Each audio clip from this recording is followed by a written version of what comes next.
രണ്ട് വ്യത്യസ്തമായ ഉം. രണ്ട് ജോണറിലുള്ള രണ്ട് അതെ.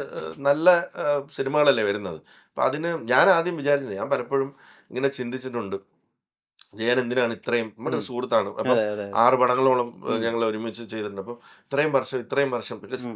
കത്തനാറിന്റെ സ്ക്രിപ്റ്റ് ആദ്യം കേട്ടത് ഞാനാണ്. അതെ. ആദ്യം ആദ്യം അനൗൺസ് ചെയ്തതൊന്ന് ആദ്യം അനൗൺസ് ചെയ്തത് ഞാനാണ്. അപ്പൊ അതിന്റെ ഒരു മാഗ്നിറ്റ്യൂഡ് എനിക്കറിയാം. ആ സമയത്ത് നമ്മൾ 3 പ്രോജക്ട്സ് ആണ് ആ.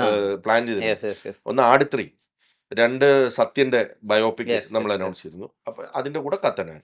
അപ്പം ആ സമയത്ത് ഈ 3 എണ്ണം വലുതെന്ന് പറയുമ്പോൾ അത് back to back to yes, ബാക്കാണ്. Yes, yes, yes. 3ഉം 2 വർഷത്തോളം വേണ്ട പരിപാടികളാണ്.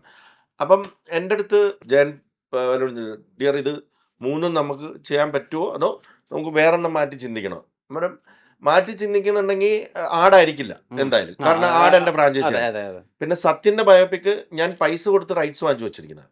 Okay, okay, okay. ഫാമിലിയുടെ കയ്യിൽ നിന്ന് അതിന്റെ റൈറ്റ്സ് വാങ്ങിച്ചിട്ടുണ്ട്. കത്തനാർ എന്ന് പറയുന്ന ഒരു സ്റ്റാൻഡ് ലോൺ പ്രോജക്റ്റ് ആണ്. അപ്പം ആലോചിക്കുമ്പം കത്തനാർ എന്ന് പറയുന്നത് നിങ്ങൾ വിചാരിക്കുന്ന ഒന്നും മാഗ്നിറ്റ്യൂഡുള്ള ഒരു സിനിമയല്ല. അത്രമാത്രം അതിനകത്ത് പരിപാടികളുള്ള ഒരു സിനിമയാണ്. അപ്പം റോജനാണ്. അതപ്പോൾ റോജനും വെയിറ്റ് ചെയ്യുന്നു. നമ്മുടെ ബോയ് തന്നെയാണ്.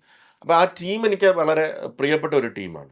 അപ്പം പിന്നെ ഈ മെന്റലി എനിക്ക് കത്തനാരിലേക്ക് എത്താൻ ടൈം എടുത്തതിന്റെ കാരണം എന്ന് പറഞ്ഞാൽ, ഞാൻ ഈ ചാനലിൽ ഇരുന്നിട്ട് കത്തനാർ ചെയ്തിട്ടുണ്ട്. ഇത് അതൊന്നും അല്ലെന്നുണ്ടെങ്കിലും നമ്മൾ മെന്റലി ഒരു ബ്ലോക്ക് ഒരു വരുമല്ലോ. ഹുക്കുണ്ട്. അതിൽ നിന്ന് മാറിയിട്ടാണ് ഇത് അനൗൺസ് ചെയ്യുന്നത്.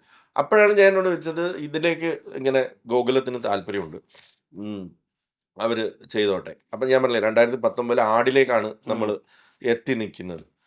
ഞാൻ പറഞ്ഞു why not, let them do it എന്ന് പറഞ്ഞു വളരെ സന്തോഷത്തോടു കൂടി കൊടുത്തൊരു കാര്യമാണ്.